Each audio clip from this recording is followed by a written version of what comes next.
show today, we are going to talk about the District Development Council elections in Jammu and Kashmir.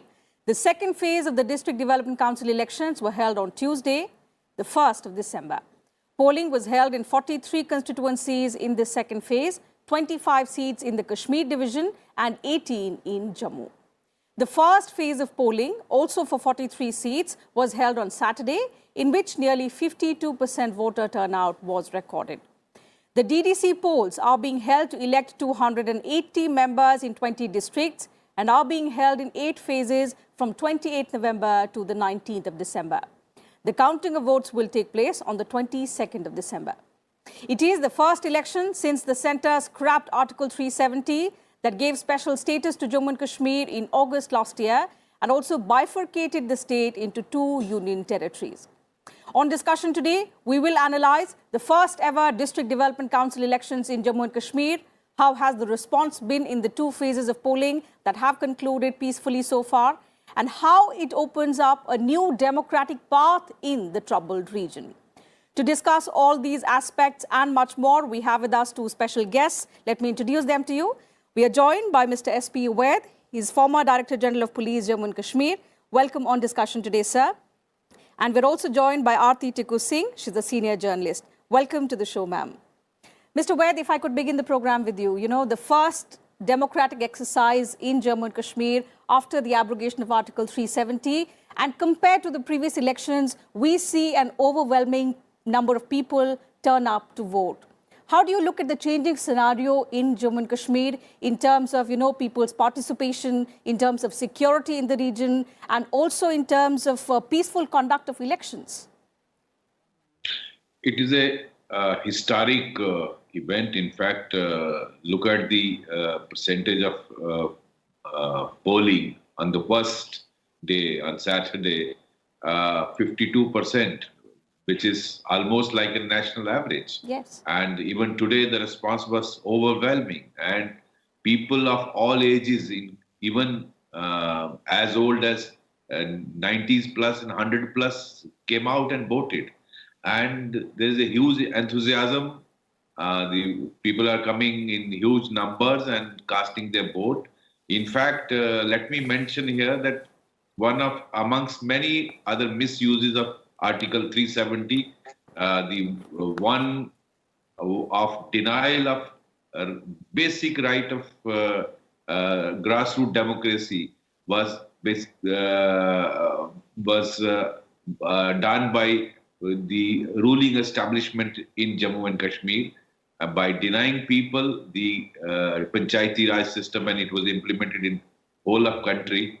I recall from my childhood, and not only my 35 years of service, there were only panchayat ghars in the villages, but its name, with virtually no activity. Today, there is a vibrant Panchayati Raj system coming up with the 3-tier system, and there was nothing at the district level completely. So it is a historic step. As far as the security is concerned, both the phases have gone very peacefully, and there's an elaborate arrangement of security across the state, and I'm sure the other phases will also pass up peacefully. People came in large numbers in spite of threat of the terrorists and such a cold weather. So it is heartening to see the response of the people. In terms of security, sir, you've been in service in Jammu and Kashmir for several decades. How has the scenario changed in terms of security? Is it way better now than it was before August last year?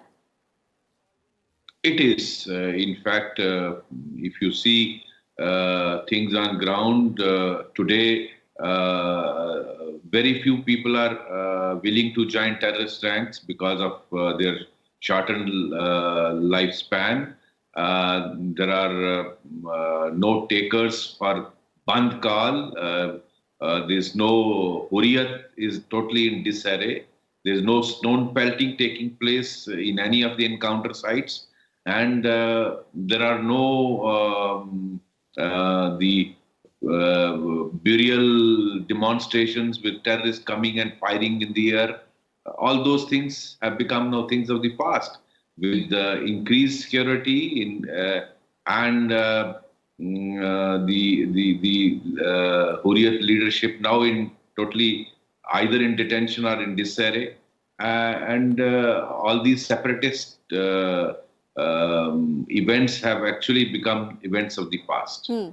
Okay, coming to you, Aarti Tikku Singh, the manner in which the people have responded to the District Development Council elections, there was nearly 52% turnout in the first phase. Until about 1 p.m. today, over 40% turnout was recorded. Does it mean that the people in the region were earlier living in fear? They were terrorized against participating in democratic processes. And now that the security situation is comparatively better, they're enthused about the electoral process, and they also look at it as a path to development? Absolutely, yes. But I would like to say that there is something more significant than just the fact that Kashmiri people or people in Jammu, they're coming out to vote, not only defying terrorists, but I think they are defying the mainstream politicians who had created and painted a scenario of gloom and doom where there would have been bloodshed because of nullification of 370. That did not happen. You see, all the Gupkar Alliance members who until last year said that if Article 370 was nullified or abrogated in the state of Jammu and Kashmir, people will die on the streets, nobody will raise India's flag in J&K, nobody will swear by the Constitution of India. So that has been belied completely, that has been completely destroyed as a claim. What people are really saying, I think, we can interpret from the voting percentage that they are defiant not only against terrorists, but defiant also against people who were claiming that nobody will really believe or nobody will really show their confidence in the Constitution of India. That is number one. And I think the second aspect or the second interpretation of this voting percentage is that people of Jammu and Kashmir really believe in peace. They really believe in democracy. They believe in the institutions of India. They believe in the electoral process. They believe in choosing and electing their representatives so that their day-to-day life and their overall functioning goes back to a certain normalcy where it was earlier.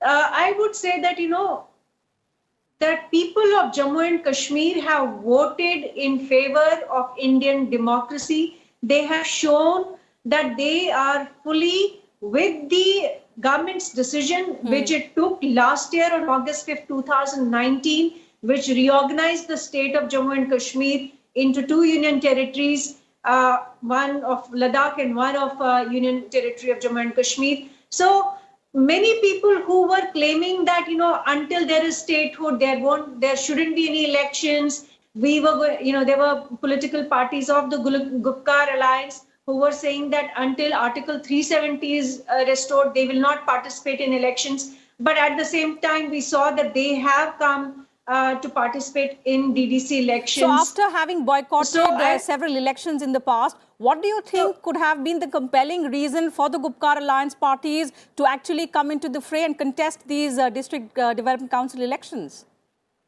Well, I would really say that they are fighting, they're participating in these elections for their own existence, for their own survival, because they realize that people no longer believe the rhetoric that they sold in J&K for the last 70 years, which was that Jammu and Kashmir is a special state, it has a special status, and no power on earth can abrogate Article 370. And I think people today know that they had been lying for the last 70 years.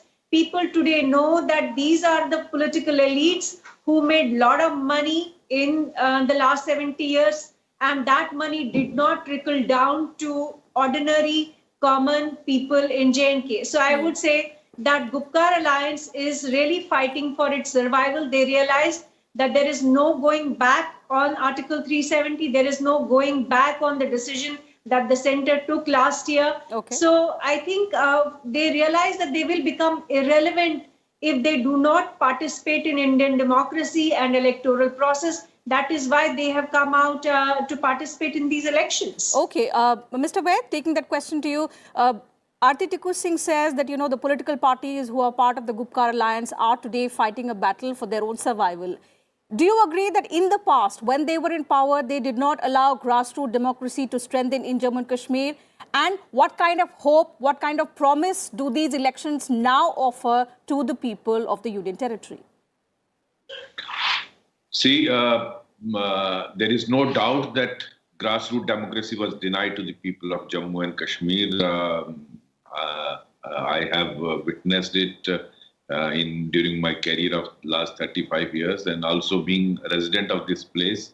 As I was mentioning, there was virtually no panchayati system existing in J&K, and the only development body in the district used to be District Development Council, in which mostly manned by bureaucrats and the member parliament and ministers and MLA of that area, but no locally elected representatives of the district. Most of the schemes drawn in the state capital used to be implemented. Virtually no discussion at the local level of panchayat or block or at the district level. No participation of the local people. Now with this this right which was denied to J&K, which was when it was implemented in the rest of India, now this coming in J&K will not only get funding directly from the government of India, which was denied to the state of Jammu and Kashmir, which will propel the development in each village, each block, and each district in a big way, and also will a new leadership will emerge from these villages, these blocks, and these districts. Otherwise, this was left only to elitist few families of Srinagar or those who used to become MLAs, 70, 80 people.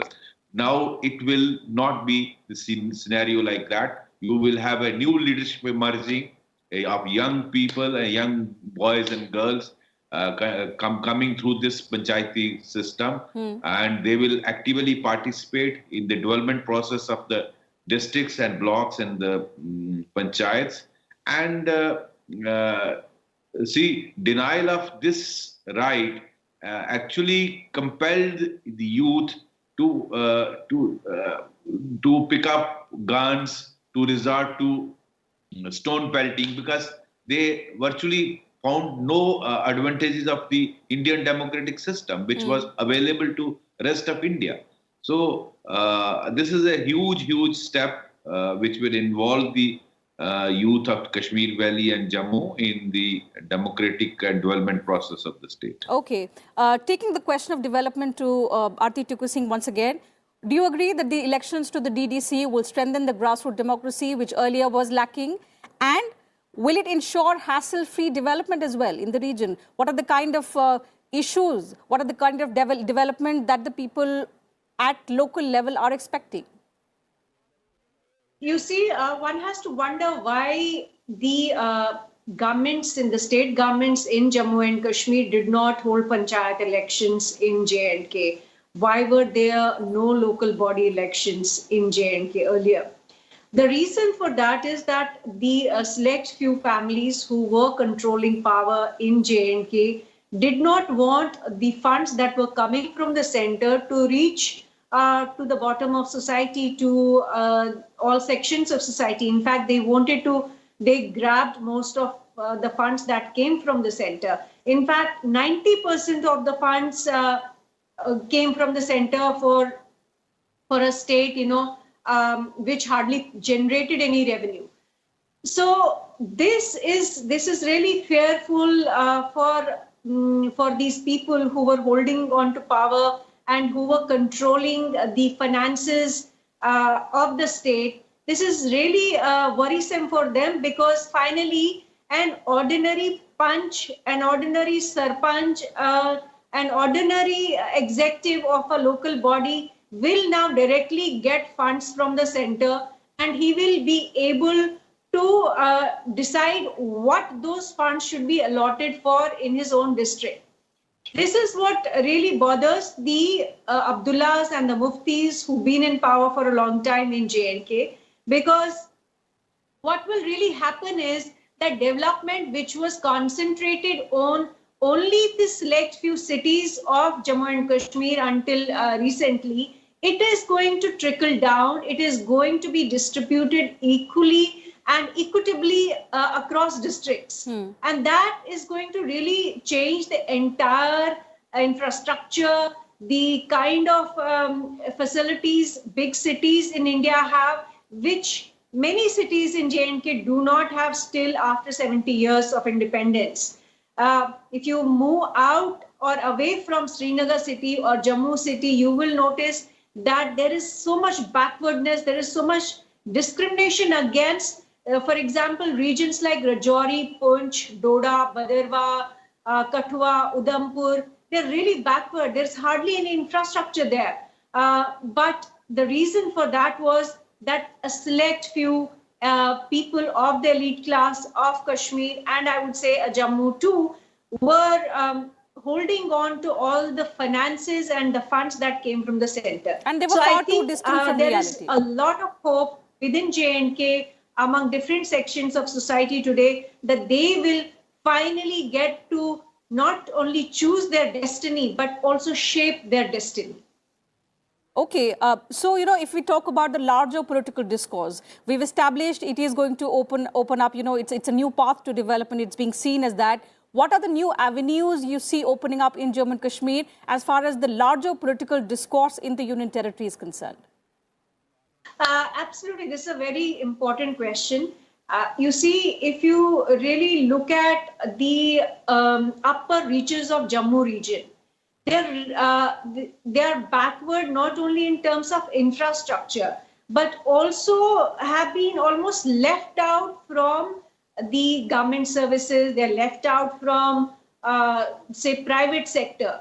You will see some amount of urbanization did bring jobs in, say, Jammu or Srinagar city. But the lack of urbanization in all these regions, as I mentioned, Rajouri, Poonch, Doda, Udhampur, Kathua, the private sector jobs are going to flow in now, because now we have a Land Amendment Act which has opened up the land of Jammu and Kashmir to the rest of India, as the rest of India was open to Jammu and Kashmir people until recently.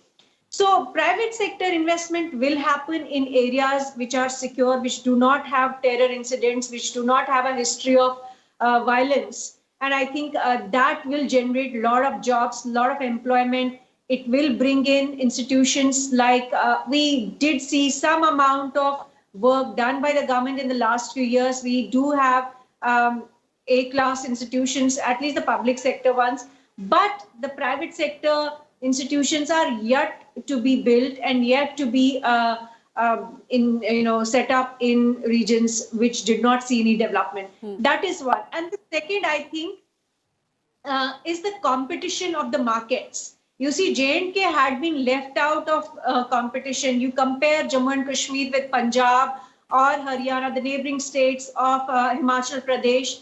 Jammu and Kashmir lost out on competition completely.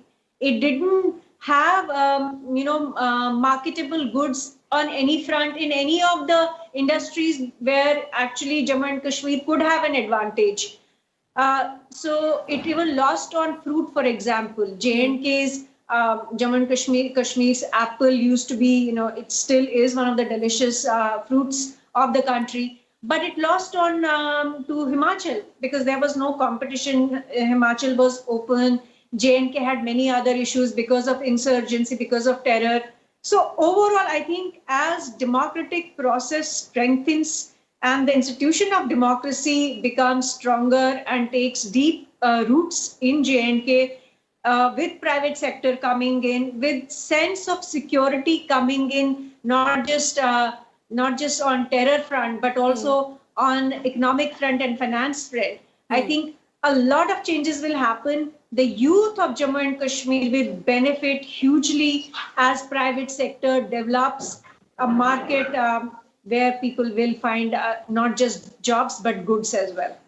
Definitely. So, Mr. Wade, development definitely will impact the region in a larger way and also impact the security apparatus. Because the people are participating in a democratic exercise now at will. They are not terrorized. There will be development. There will be employment. How do you see that impacting the security scenario in Jammu and Kashmir now? I agree with Aarti ji. With now this new land laws, there's a possibility of private sector coming in a big way in Jammu and Kashmir, and a possibility of private sector jobs being available to the youth of Jammu and Kashmir. Then you can see more industrialization in this state. You will have if you look in Jammu and Kashmir, there is hardly any institution of the private sector worth its name. You don't find very good hospitals in Jammu and Kashmir. You don't find very good educational institutions in the private sector.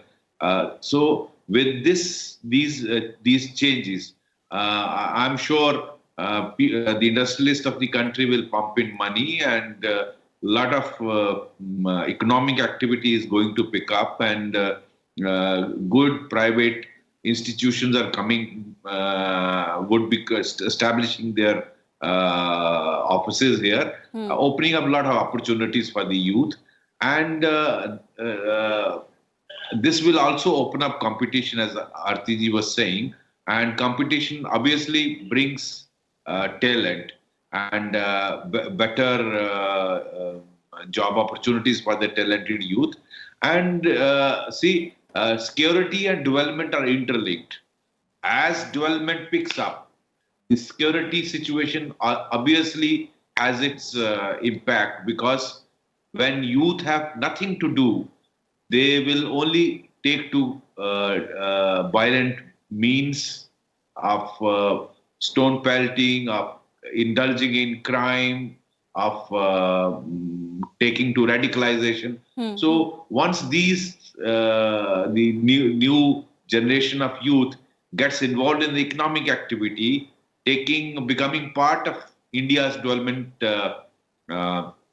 scenario, obviously the security situation will improve. Pakistan will not be able to exploit a busy youth involved in the economic activity. They will not leave their economic activity and take to guns. So my feeling is, long term, it will have effect both on the security front as well as development. We've spoken about how strengthening democratic setup could lead to development and, of course, a changing scenario, a positive outcome in Jammu and Kashmir. But what are the challenges that still remain? See, challenges are, at first, at this moment, COVID situation needs to be controlled. It's unfortunately not very comfortable here in J&K. And once the situation normalizes, then we must pick up economic activity and the development process, which the people of Jammu and Kashmir have high hopes from the government of India and the Honorable Prime Minister. That activity must pick up. Then we need to ensure that the J&K is alleged to have a lot of corruption allegations. We need to provide people a transparent administration and efficient administration, so that benefits percolate down to the last man. And the funding from Government of India is not restricted only to few hands in Srinagar and Jammu. It goes down to the last village. If you see once you move out of Jammu and Srinagar, the condition of villages and remote areas is pathetic, Yes. both in Jammu region and Kashmir. If you compare it with, let's say, Kerala or Punjab or Himachal or Haryana, the Jammu and Kashmir is left far, far behind. So challenge would be to bring it par to the rest of the country. Yes, so it's just the first step, a historic one that you just pointed out. Aarti Tikku Singh, one quick closing comment from you about the challenges and the way forward. I think the challenge is still going to be Pakistan, because we cannot dismiss that offhand. We cannot dismiss the fact that Pakistan continues to send infiltrators into Jammu and Kashmir. We cannot overlook the fact that it just takes one gunman to disrupt a normalcy in Kashmir Valley still. We cannot ignore the fact that that there still are people who are sympathizers of Zakir Musa, or for that matter, Burhan Wani in Kashmir. We have a small cell of ISIS there. We have a small cell of Al-Qaeda there. So we know that, these radical elements can disrupt the normalcy and peace in Kashmir. Definitely. But I think I think that is going to remain a challenge for the security forces. The good thing, however, is that the security forces in the last few years have shown toughness, not only in terms of fighting insurgents and fighting terrorists, but also on other fronts like banning JKLF or banning Jamaat-e-Islami. So a lot of things have happened in the last couple of years. Terror funding, I think, still is something that security forces and the entire establishment still needs to remain vigilant towards. I think that's something we need to really crack down on. I don't think we have done enough on that. Then Okay, I think I would say one biggest challenge, apart from, of course, I think development, I'm very hopeful. I think things will change and things will be better in the next few years. But I think one major challenge would be to deal